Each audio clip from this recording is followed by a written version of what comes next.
आज मैं आप सभी को पढ़ाने वाला हूं चैप्टर बैंकिंग। हम लोग इस चैप्टर में कवर करने वाले हैं India central bank and India commercial bank. चलिए शुरू करते हैं इस चैप्टर को। The history of India central bank. जैसे कि आप सभी को पता है, हमारे देश भारत का जो रिजर्व बैंक ऑफ इंडिया है वो हमारे देश में सेंट्रल बैंक है। रिजर्व बैंक ऑफ इंडिया हमारे देश का सेंट्रल बैंक है। Okay, reserve bank of India कोई कंपनी नहीं है। रिजर्व बैंक ऑफ इंडिया कोई डिपार्टमेंटल अंडरटेकिंग भी नहीं है। रिजर्व बैंक ऑफ इंडिया हमारे देश में एक स्टैट्यूटरी कॉरपोरेशन है। स्टैट्यूटरी कॉरपोरेशन वो कॉरपोरेशन होते हैं, वो कॉरपोरेट बॉडी होती है जिसकी एक सेपरेट लीगल एग्जिस्टेंस होती है और जो सेटअप होते हैं एक स्पेशल एक्ट पार्लियामेंट में पास होने के बाद। वैसे ही पार्लियामेंट में एक एक्ट पास हुआ है जिसको बोलते हैं the Reserve bank of India act, जो कब हुआ था 1934 में। वो act statutory basis of functioning of the bank है। मतलब वो एक बैंक जो रिजर्व बैंक ऑफ इंडिया है उसको एक कॉर्पोरेट बॉडी सिद्ध करता है। ठीक है, अब रिजर्व बैंक ऑफ इंडिया 1937 से ही परमानेंटली जो उसका हेडक्वार्टर है वो मुंबई में ही सिचुएटेड है। ओके, जो मेन पर्पस था रिजर्व बैंक ऑफ इंडिया का, वो पर्पस था कि वो हमारे देश में बैंक नोट्स क्या करे, इशू करे। ओके, और एक मिनिमम रिजर्व मेंटेन करके रखे जिससे कि मॉनेटरी स्टेबिलिटी बनी रहे। मॉनेटरी स्टेबिलिटी मतलब इन्फ्लेशन और डिफ्लेशन का जो सिचुएशन है हमारे देश में या किसी भी देश में जो होता है, इन्फ्लेशन और डिफ्लेशन का सिचुएशन, उसको हर देश की सेंट्रल बैंक कंट्रोल करती है, उसको इक्विलिब्रियम में रखने की कोशिश करती है। वैसे ही हमारे देश में रिजर्व बैंक ऑफ इंडिया का काम है कि एक रिजर्व्स मेंटेन करके रखें और मॉनेटरी स्टेबिलिटी बनी रहे। और हमारे देश में जो करेंसी सिस्टम है इसमें भी बहुत ग्रोथ हो, बहुत उन्नति हो और उसको एक स्पेशल गाइडलाइंस में रखा जाए, जो किसका काम है, जो कि रिजर्व बैंक ऑफ इंडिया का काम है हमारे देश भारत में। Functions of central bank. अब हम सेंट्रल बैंक के कुछ फंक्शंस हैं उनको पढ़ने वाले हैं। पढ़ने से पहले एक बार उन पॉइंट्स को एक बार डिस्कस कर लेते हैं, देख लेते हैं कि आगे हम क्या पढ़ने वाले हैं। First point, bank of issuing notes. Second point, banker to the government. Third point, bankers bank and supervisory role. Fourth point, lender to the last resort. Fifth point, custodian of foreign exchange. Last point, clearing house function. ये सभी points हम आने वाली slides में discuss करने वाले हैं। चलिए, first point, bank of issuing notes. इसके अंदर हम ये एक्सप्लेन कर रहे हैं कि जो रिजर्व बैंक ऑफ इंडिया है, ओके, वो हमारे देश में जो भी पेपर नोट्स हैं उनको इशू करती है। देखिए फर्स्ट पॉइंट में क्या लिखा है, under section 22 of the RBI act. RBI के एक्ट में सेक्शन 22 का ये स्टेटमेंट है कि रिजर्व बैंक ऑफ इंडिया के पास ही सोल मोनोपोली है कि हमारे देश में वो प्रिंट कर सकती है करेंसीज को। ठीक है, हमारे देश में वो प्रिंट करती है करेंसीज को। वो कौन सा एक्ट है, section 22 of the RBI act. But जो 1 रुपीज का नोट है और 1 रुपीज के जो कॉइन है वो reserve bank of India print नहीं करती है, वो प्रिंट और इशू करा जाता है मिनिस्ट्री ऑफ फाइनेंस से। ओके, ठीक है, तो पहले पॉइंट में इन्होंने ये एक्सप्लेनेशन दी है, section 22 of the RBI act ये बोलता है कि जो सोल मोनोपोली है करेंसी प्रिंट करने की वो हमारे देश में रिजर्व बैंक ऑफ इंडिया के पास है, भारत देश में रिजर्व बैंक ऑफ इंडिया के पास है। और जो भी कॉइन्स हैं, 1 रुपीज के कॉइन्स हैं और 1 रुपी की जो नोट्स हैं वो कौन इशू करता है, वो मिनिस्ट्री ऑफ फाइनेंस इशू करती है। ठीक है, सेकेंड पॉइंट में ये बोला है कि एक मिनिमम रिजर्व सिस्टम नोट्स को इशू करने का, पेपर नोट्स को इशू करने का, प्रिंट करने का अडॉप्ट किया है रिजर्व बैंक ऑफ इंडिया ने। रिजर्व बैंक ऑफ इंडिया ने एक सिस्टम अडॉप्ट किया है, उस सिस्टम का नाम है मिनिमम रिजर्व सिस्टम, जिसमें हमारे देश के पास जो हमारे देश में जो रिजर्व बैंक है उसके पास कुछ रिजर्व होना चाहिए, मिनिमम रिजर्व होना चाहिए, और वो रिजर्व बोला गया है 200 करोड़। ठीक है, और जिसमें से 1957 जिसमें से 200 करोड़ का foreign exchange reserves plus gold होना चाहिए। तो 200 करोड़ में से एटलीस्ट 115 करोड़ का तो गोल्ड होना चाहिए और रिमेनिंग परसेंटेज रिजर्व का किसमें होना चाहिए, फॉरेन एक्सचेंज में होना चाहिए। ओके, ये अभी रीसेंट डाटा है 29 जनवरी 2021 का कि हमारे देश में गोल्ड का रिजर्व कितना एस्टिमेट किया गया है, यूएस डॉलर में 36.294 billion. Okay, second function of Reserve bank of India is banker to the government. जैसे कि एक कॉमन पर्सन के लिए एक स्पेसिफिक बैंक है, यहाँ पे कमर्शियल बैंक है जो हमारे आसपास हैं, just like example state bank of India, Punjab national bank, yes bank, IDFC first bank. तो ये जो बैंक हैं जो हमारे आसपास हैं, ये कमर्शियल बैंक्स हैं, और यहाँ पे एक जनरल पीपल क्या करता है, फंक्शन करता है, लाइक एक्सेप्टिंग डिपॉजिट्स, ठीक है, और लेंडिंग लोन्स। ये काम क्या करते हैं, बैंक्स का ये काम होता है। बैंक्स डिपॉजिट्स को एक्सेप्ट करते हैं और बोरिंग्स प्रोवाइड करते हैं, ठीक है, जनरल पीपल को, फर्म्स को, हाउस होल्ड्स को। वैसे ही गवर्नमेंट के लिए भी एक बैंक है, जिस बैंक का नाम है रिजर्व बैंक ऑफ इंडिया, जो हमारे देश का सेंट्रल बैंक है। तो गवर्नमेंट के लिए Reserve bank of India as a bank काम करता है, एज अ बैंकर काम करता है। ओके, यहाँ पे पॉइंट बोला गया है, the second important function of the Reserve Bank is to act as the banker, agent and adviser to the government of India. अब सेंट्रल बैंक जो हमारे देश का है, रिजर्व बैंक ऑफ इंडिया, वो गवर्नमेंट के लिए तीन फंक्शन के का रोल है उसका। पहला रोल है बैंकर, दूसरा है एजेंट, तीसरा है एडवाइजर। किसका, गवर्नमेंट ऑफ इंडिया का। इसमें सेकंड पॉइंट बताया गया है, it performs all the banking function of the state and the central government. ये स्टेट और सेंट्रल गवर्नमेंट के जितने भी बैंकिंग फंक्शंस हैं उनको परफॉर्म करता है, उनको ट्रांजैक्शन जो करते हैं सेंट्रल बैंक और स्टेट गवर्नमेंट के बीच में होती है, तो वो रिजर्व बैंक ऑफ इंडिया ही उसको करती है, सुपरवाइज करती है। थर्ड पॉइंट है इसमें, as an adviser tenders useful advice to the government on matters related to economic and monetary policy. Economic और मॉनेटरी पॉलिसीज जो देश में होती हैं, हमारी हर देश में होती हैं, मॉनेटरी पॉलिसीज होती हैं, फिस्कल पॉलिसीज होती हैं, तो यहां पर रिजर्व बैंक ऑफ इंडिया एक एडवाइजर की तरह काम करते हैं गवर्नमेंट के लिए। वो मैनेज करते हैं गवर्नमेंट का डेट, ठीक है, गवर्नमेंट के लिए वो एज एन एजेंट बाय और सेल करते हैं सिक्योरिटीज ओपन मार्केट ऑपरेशन में। जो गवर्नमेंट के बॉन्ड्स हैं, गवर्नमेंट कंपनीज के शेयर्स हैं, ठीक है, उनको परचेज करना, उनको सेल करना, ये सारा जो रूटीन वर्क है ये रिजर्व बैंक ऑफ इंडिया से ही होता है। क्योंकि यहाँ पे रिजर्व बैंक ऑफ इंडिया जो रोल प्ले कर रहा है as a banker, as an agent, as an adviser, किसके लिए, गवर्नमेंट ऑफ इंडिया के लिए। Okay, next function is bankers bank and supervisory role.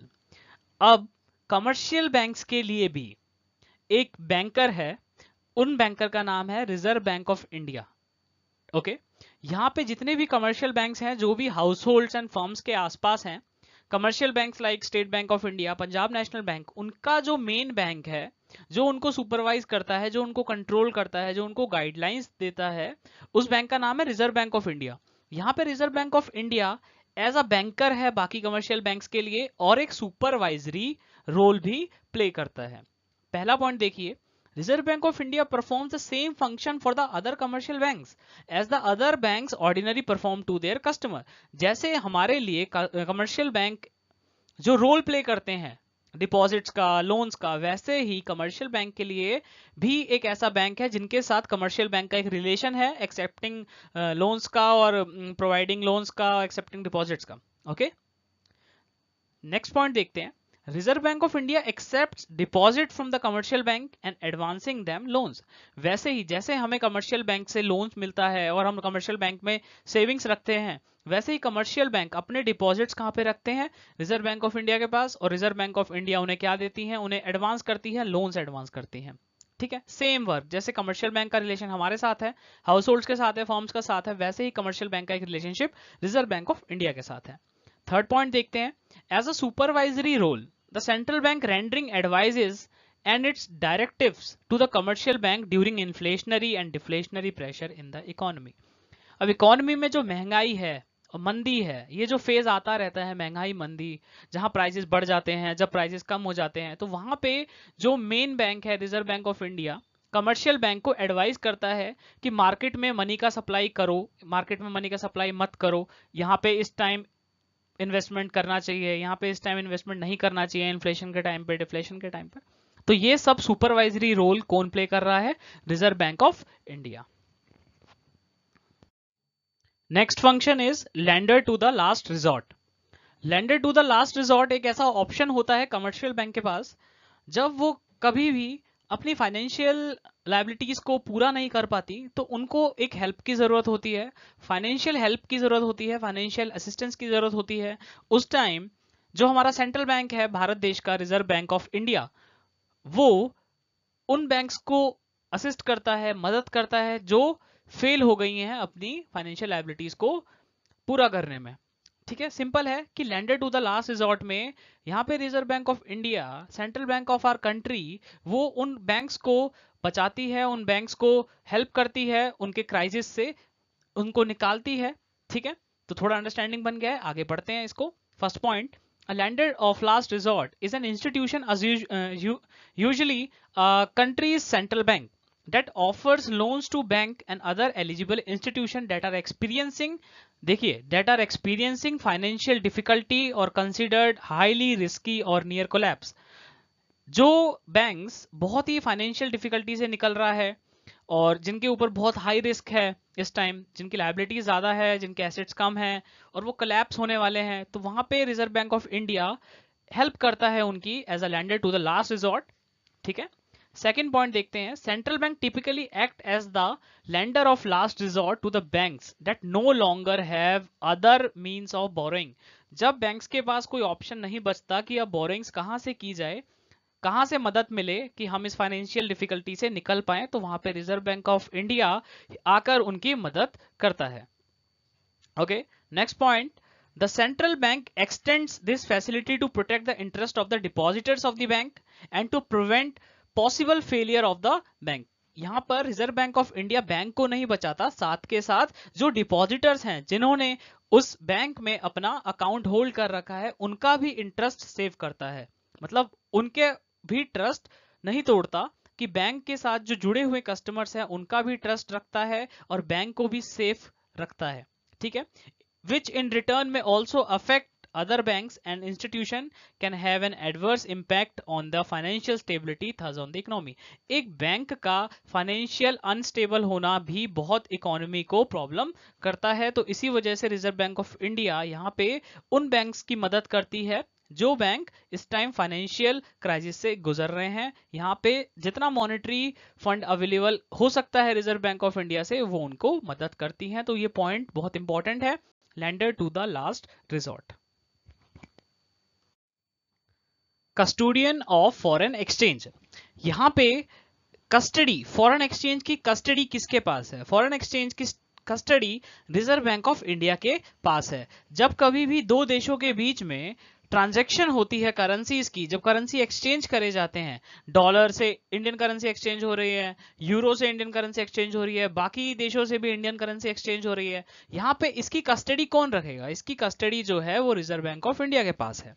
ठीक है, पहला पॉइंट देखिए, for the purpose of keeping the foreign exchange rate stable, reserve bank of India buys and sell foreign currencies and also protect the country's foreign exchange funds. हमारे देश के पास में, हमने जैसे पहले डिस्कस किया था, मिनिमम रिजर्व सिस्टम में हमारे देश के पास भी फॉरेन एक्सचेंज का रिजर्व्स होता है। जब कभी भी हमारे देश के लोगों को फॉरेन एक्सचेंज की जरूरत होती है तो हम उनसे इंडियन करेंसी लेते हैं और उनको पर्टिकुलर देश की फॉरेन करेंसी देते हैं जिनसे वो एक्सचेंज कर सके। वैसे ही हमारे देश का जो ट्रांजैक्शन है ग्लोबली होता है और हमारे देश को फॉरेन एक्सचेंज की जरूरत पड़ती है।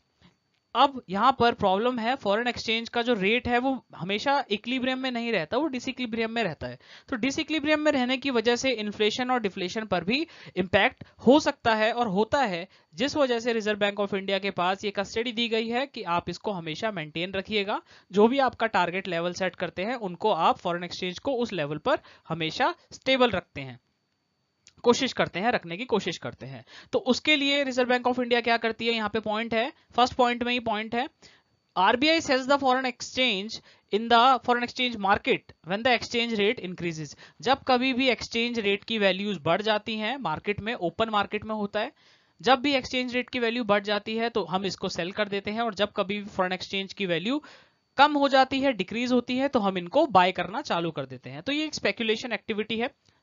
ठीक है, ये हर मार्केट, ये हर कंट्री करती है अपनी करेंसीज दूसरी करेंसीज के साथ इक्विलिब्रियम में रखने के लिए। ठीक है, सेकंड पॉइंट इसमें बोला गया है, India total foreign exchange reserve, देखो ये रीसेंट डाटा है, इंडिया का total foreign exchange reserve US dollar में कितना काउंट हो रहा है, 590.185 बिलियन। ये डाटा है टिल 29 जनवरी 2021 का, लेटेस्ट डेटा है इस साल का। ओके, थर्ड पॉइंट, आप इन पॉइंट्स को यूज कर सकते हो अपने एग्जाम्स में। Third point, India's foreign exchange reserve comprise foreign currency assets gold reserves, special drawing rights and the country's reserve position in the international monetary fund। ठीक है, तो कस्टोडियन ऑफ फॉरेन एक्सचेंज का मतलब यही है कि रिजर्व बैंक ऑफ इंडिया देखती है जो भी ट्रांजैक्शन होते हैं फॉरेन एक्सचेंज में, उसको रेगुलेट करती है, मॉनिटर करती है, सुपरवाइज करती है। Okay, last point, clearing house function. अब क्लियरिंग हाउस फंक्शन एक ऐसा फंक्शन है जो reserve bank of India perform करता है। मैंने आपको पीछे डिस्कस किया था आपसे कि रिजर्व बैंक ऑफ इंडिया के पास भी कमर्शियल बैंक्स जुड़ी हुई हैं, तो जितनी भी कमर्शियल बैंक्स है वो रिजर्व बैंक ऑफ इंडिया का ही पार्ट है। अगर किसी एक बैंक को, suppose reserve bank of India में सभी बैंक्स के अकाउंट होते हैं, तो यहाँ पे अगर स्टेट बैंक ऑफ इंडिया को पंजाब नेशनल बैंक में कोई ट्रांजेक्शन करनी है तो वो रिजर्व बैंक ऑफ इंडिया के थ्रू ही करता है। डेबिट क्रेडिट जो भी रोल होता है वो रिजर्व बैंक ऑफ इंडिया के थ्रू ही होता है। जस्ट सपोज कि आपका एज अ हाउस होल्ड, मैं आप एग्जांपल ले रहा हूं कि आपके फादर, आपके मदर, आपके ब्रदर, उनका account state bank of India में है। अगर उनको पंजाब नेशनल अकाउंट में पंजाब नेशनल इंडिया जो बैंक, पंजाब नेशनल बैंक है इंडिया में, जो उसको अगर ट्रांजेक्शन करनी है आपके किसी रिलेटिव को पंजाब नेशनल बैंक में पैसे भेजने हैं, तो आप एसबीआई को बोलोगे और एसबीआई अपने बिहाफ पे पंजाब नेशनल बैंक को ट्रांसफर करेगा अमाउंट। ठीक है, तो वैसे ही यहाँ पे स्टेट बैंक ऑफ इंडिया का भी account reserve bank of India के साथ होता है। तो अगर स्टेट बैंक ऑफ इंडिया का कोई पेमेंट है जो कि पंजाब नेशनल बैंक को करना है, तो यहाँ पे state bank of India RBI को बोलेगा और RBI state bank of India के बिहाफ पर पंजाब नेशनल बैंक को पेमेंट करेगा। तो यहाँ पे क्लियरिंग हाउस का सिंपल रूल है कि हर कमर्शियल बैंक का जो अकाउंट है वो रिजर्व बैंक ऑफ इंडिया में होता है, इसीलिए वो क्लियरिंग हाउस का फंक्शन भी परफॉर्म करता है। एक बार पॉइंट डिस्कस कर लेते हैं। The central bank performs the function of clearing house. The check of two banks are cleared through their accounts with central bank. They avoid the transfer of cash. This reduces the requirement of cash reserves of the commercial bank. Thus, clearing house facility by central bank save the use of cash. ठीक है, तो इसमें online transaction ही ज्यादा prefer होती है, यहाँ पे cash का ट्रांजेक्शन नहीं होता है। एक बैंक दूसरे बैंक से कैश का ट्रांजेक्शन नहीं करते हैं, वो रिजर्व बैंक ऑफ इंडिया से ही दूसरे बैंक में क्लियर कर देते हैं अपना जो भी चेक का होता है। ठीक है, the history of India's commercial bank.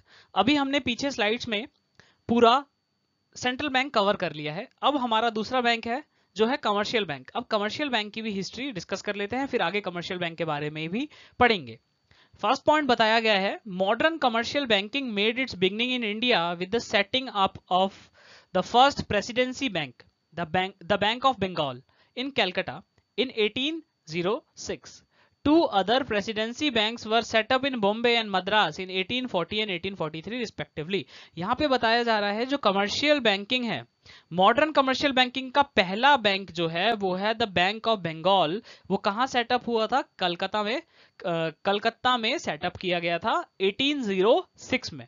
उसके बाद दो प्रेसिडेंसी बैंक भी थे हमारे देश में, एक बॉम्बे में था, दूसरा मद्रास में था 1840 एंड 1843 में। ये इतिहास है हमारा कमर्शियल बैंक का। ओके, जैसे रिजर्व बैंक ऑफ इंडिया का हमने इतिहास पढ़ा था, वैसे ही हम कमर्शियल बैंक का थोड़ा सा इंट्रोडक्शन पढ़ेंगे, ये कब आया और कैसे कैसे ये काम करता है। ठीक है, सेकेंड पॉइंट देखते हैं, commercial bank in India classifies into, आज की डेट में 2021 चल रहा है, इसमें यहाँ पे हम देख सकते हैं कि कुछ कितने टाइप का कमर्शियल बैंक्स होते हैं। There are 4 types of commercial banks, और वो कितने हैं टोटल इन नंबर्स, वो कितने हैं। ठीक है, तो type of commercial banks 4 points में हमने इसको एक्सप्लेन किया है। फर्स्ट पॉइंट है public sector bank, second point private sector banks, third point foreign banks, fourth point regional rural banks. तो पब्लिक सेक्टर बैंक्स टोटल 2020 तक 12 बैंक्स है। 12 बैंक जो है वो पब्लिक सेक्टर बैंक है। ब्रांचेस तो बहुत है इनकी, ब्रांचेस तो आप हमारे घर के आसपास भी हैं, बट वो बैंक जैसे फॉर एग्जांपल रिजर्व बैंक नहीं, स्टेट बैंक ऑफ इंडिया, ठीक है, पंजाब नेशनल बैंक, आपका बैंक ऑफ बड़ौदा, ठीक है, बैंक ऑफ महाराष्ट्र, ये जितने हैं ये पब्लिक सेक्टर बैंक्स हैं, गवर्नमेंट बैंक्स हैं। ठीक है, ये कितने हैं टोटल? 12 हैं। नेक्स्ट पॉइंट है private sector bank. Private sector में कितने बैंक्स हैं? 21 बैंक्स हैं as of 2020। Just for example HDFC, yes bank, Kotak Mahindra, ICIC, तो आप इनको देख सकते हो, इनके ब्रांचेस तो ऑल ओवर इंडिया हैं, बट ये टोटल कितने हैं? 21 बैंक्स हैं। प्राइवेट सेक्टर बैंक्स 21 बैंक्स हैं। Third point foreign banks, 45 foreign banks हैं जो RBI की रेगुलेशन में ही काम करती हैं। और रीजनल रूरल बैंक्स, आरआरबी बोलते हैं इसे, शॉर्ट फॉर्म इसका, 56 बैंक्स हैं as of 2020 sponsored by public sector. Public sector इसको स्पॉन्सर करता है, मतलब ये गवर्नमेंट कंपनीज ही हैं, सॉरी गवर्नमेंट बैंक्स ही हैं जो गवर्नमेंट फंड से ही चलती हैं। 56 बैंक हैं जो रीजनल रूरल बैंक्स हैं। Functions of the commercial bank. अब हमारे जो आसपास जो बैंक्स हैं उनको हम क्या बोलते हैं, कमर्शियल बैंक्स बोलते हैं। तो कमर्शियल बैंक के कुछ फंक्शंस होते हैं जो आप सभी को पता है। पहला फंक्शन है एक्सेप्टिंग डिपॉजिट्स। तो एक्सेप्टिंग डिपॉजिट्स में मतलब है कि हमारा जो पैसा है, हमारी जो इनकम है, उसको हम कहां सेव करते हैं, उसको हम बैंक में सेव करते हैं। कौन से बैंक में? कमर्शियल बैंक में। और जब कभी भी हमें लोन की जरूरत होती है तो हम ये लोन कहां से लेते हैं? हम ये लोन कमर्शियल बैंक से ही लेते हैं। तो हाउस होल्ड और फर्म्स के लिए जो बैंक अवेलेबल है वो है कमर्शियल बैंक। और कमर्शियल बैंक का फंक्शन क्या है? Accepting deposits, advancing loans. ठीक है, तो लेफ्ट साइड हमारा है एक्सेप्टिंग डिपॉजिट्स। एक बार इसको रीड कर लेते हैं। एक्सेप्टिंग डिपॉजिट्स का मतलब है अ commercial bank is a financial institution which accepts deposit from the public. बिल्कुल सही बात है कि पब्लिक से जो डिपॉजिट एक्सेप्ट करते हैं ये कौन करते हैं? कमर्शियल बैंक इसको एक्सेप्ट करते हैं, अपने पास सेव रखते हैं, जिसके लिए वो उनको इंटरेस्ट भी प्रोवाइड करते हैं। Types of deposits. डिपॉजिट्स के कितने टाइप होते हैं? First point saving account deposits, second recurring account deposits, third is fixed deposits. ठीक है, तो ये आप नाम आपने पहली बार सुने होंगे। सेविंग अकाउंट डिपॉजिट्स की बैंक में हम कुछ पैसा सेव करते हैं, रेगुलर बेसिस पे सेव करते हैं। रिकरिंग डिपॉजिट्स की हर मंथ कुछ ना कुछ हम स्पेसिफिक अमाउंट को रिकरिंग करते हैं, मतलब हर महीने फॉर एग्जांपल 5000 रुपीज मैंने डिपॉजिट करने हैं, तो एक रिकरिंग अकाउंट डिपॉजिट भी ओपन होता है सेविंग अकाउंट डिपॉजिट्स के साथ।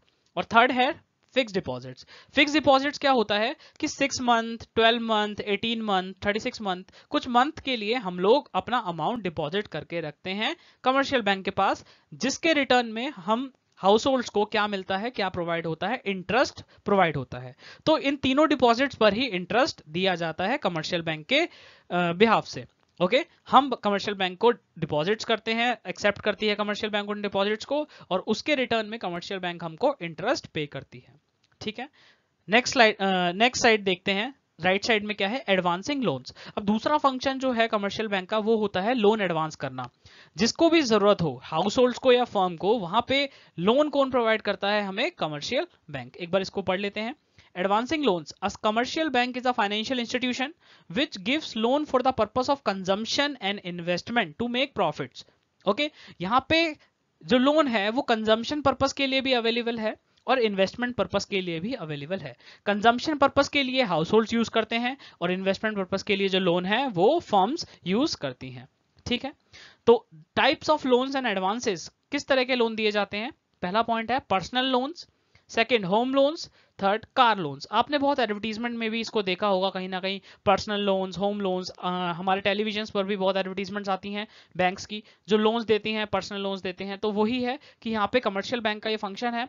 जो दो फंक्शन है इसका, एक्सेप्टिंग डिपॉजिट्स और दूसरा advancing loans. Money creation by the commercial banks.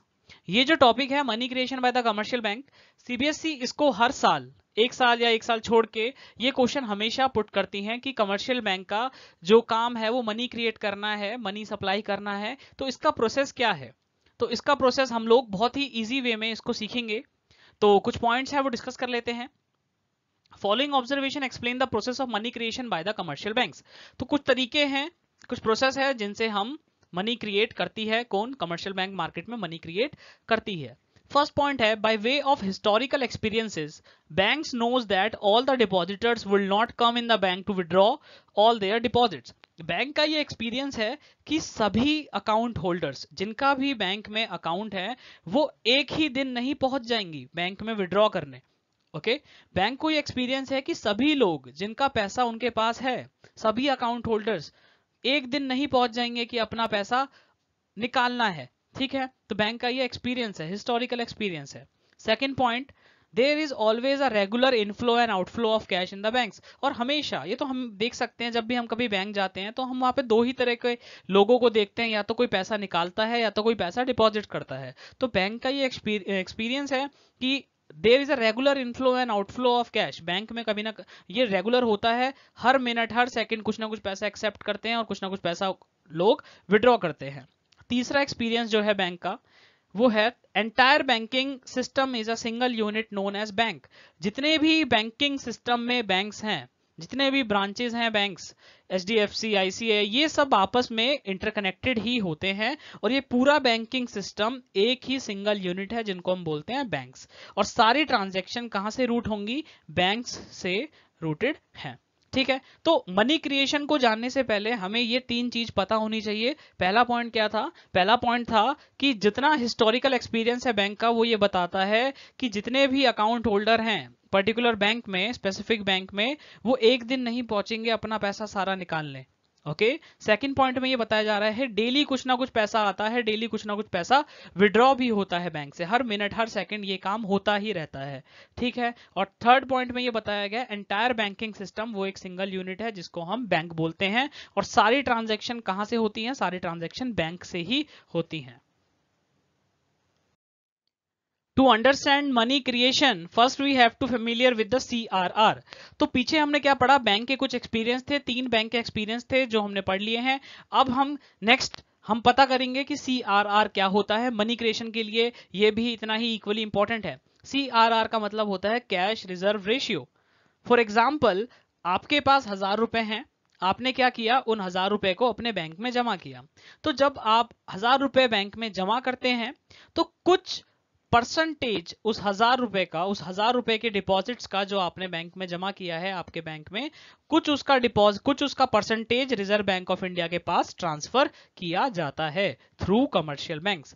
आपका जो डिपॉजिट था वो आपने कमर्शियल बैंक में किया। फॉर एग्जांपल, आपने 1000 रुपए जमा करे अपने पंजाब नेशनल बैंक में। अब पंजाब नेशनल बैंक में 1000 रुपए का कुछ परसेंटेज, फॉर एग्जाम्पल 10%, ठीक है, तो 1000 रुपए का 10% 100 रुपए, तो उसमें से 900 रुपीज तो आपके अकाउंट जो कमर्शियल बैंक में है उसके पास है, और 100 रुपए कहां पे हैं? 100 रुपीज, जो रिमेनिंग 100 रुपीज हैं वो रिजर्व बैंक ऑफ इंडिया के पास चले जाते हैं।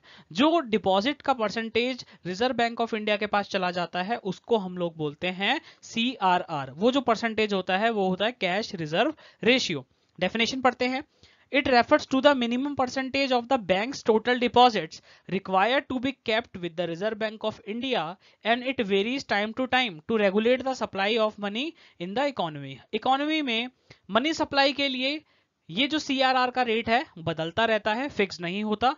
जब कभी भी मार्केट में महंगाई होगी तो इसका रिजर्व का जो रेट है वो बढ़ जाएगा, ज्यादा से ज्यादा पैसा रिजर्व बैंक ऑफ इंडिया के पास रहेगा, मार्केट में कम रहेगा। और जब कभी भी मार्केट में मंदी होती है तो रिजर्व बैंक अपने पास कम परसेंटेज रखता है CRR का, और ज्यादा परसेंटेज कमर्शियल बैंक के पास रखा जाता है कि मार्केट में सप्लाई ज्यादा हो। ओके, नेक्स्ट पॉइंट है इसमें VCR, vault cash ratio. It is the excess reserve ratio in the form of cash kept by the banks in their vaults as some percentage of their total deposit. Total deposits का कुछ percentage excess reserve ratio, सारे reserve ratio को हटा के कुछ percentage bank अपने पास भी रखता है जिससे वो डेली ट्रांजेक्शन्स को कर सके। डेली का जो विड्रॉल है, डेली का जो डिपॉजिट्स है जो लोग करते हैं वो वॉल्ट कैश से ही यूज करते हैं कमर्शियल बैंक्स। थर्ड पॉइंट है मनी मल्टीप्लायर। मनी मल्टीप्लायर, यहाँ पे जो क्रिएशन है, मनी क्रिएशन है, ये कौन कर रहा है? कमर्शियल बैंक कर रहा है। तो कमर्शियल बैंक मनी कैसे क्रिएट करेगा? उसका एक फॉर्मूला है, K is equals to 1/RR। K यहाँ पे सिग्निफाई करता है मनी मल्टीप्लायर को, is equals to 1/RR। RR मतलब है रिक्वायर्ड रेशियो, RR का मतलब है required ratio. Working of money multiplier. Working of money multiplier में हम लोग ये डिस्कस करने वाले हैं कैसे कमर्शियल बैंक हमारे कंट्री में मनी की सप्लाई करते हैं और कैसे एक डिपॉजिट लोन में कन्वर्ट होता है और वो लोन डिपॉजिट में कन्वर्ट होकर पूरी इकोनॉमी में सर्कुलेट होता है।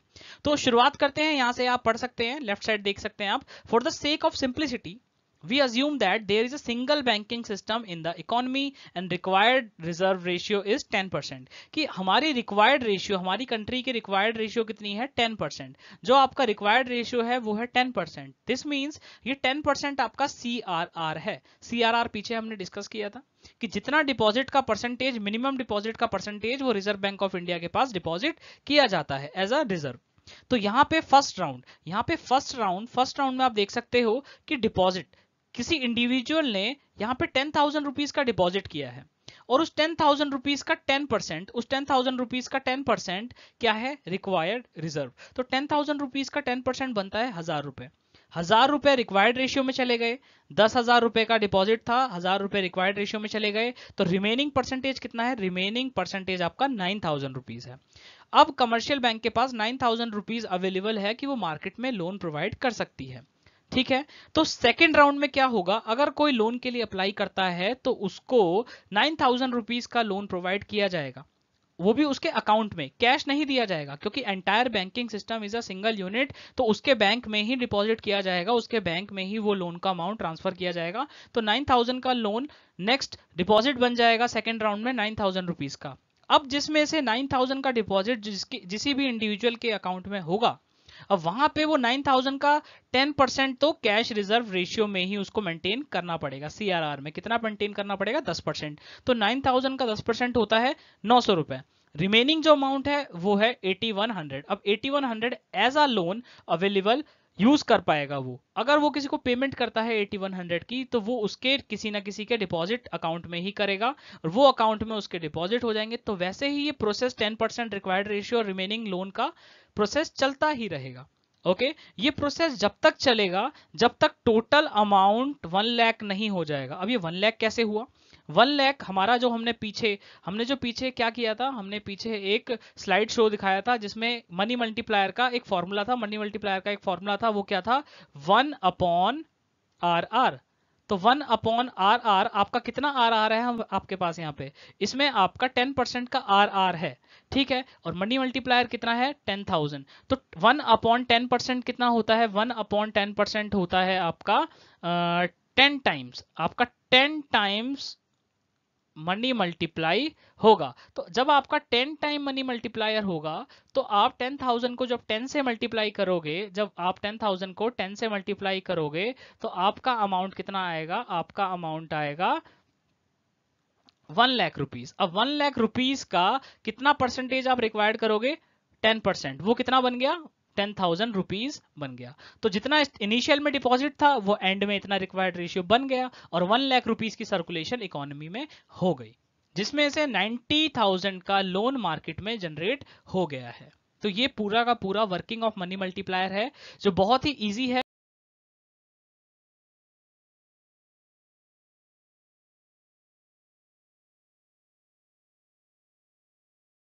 थैंक यू सो मच, आप मेरी वीडियो में एंड तक बने रहे। दिए गए 2 क्वेश्चंस का आप आंसर कमेंट बॉक्स में कर सकते हैं। अगर मुझसे जुड़ना चाहते हैं तो आप मुझे इंस्टाग्राम और फेसबुक पर भी फॉलो कर सकते हैं।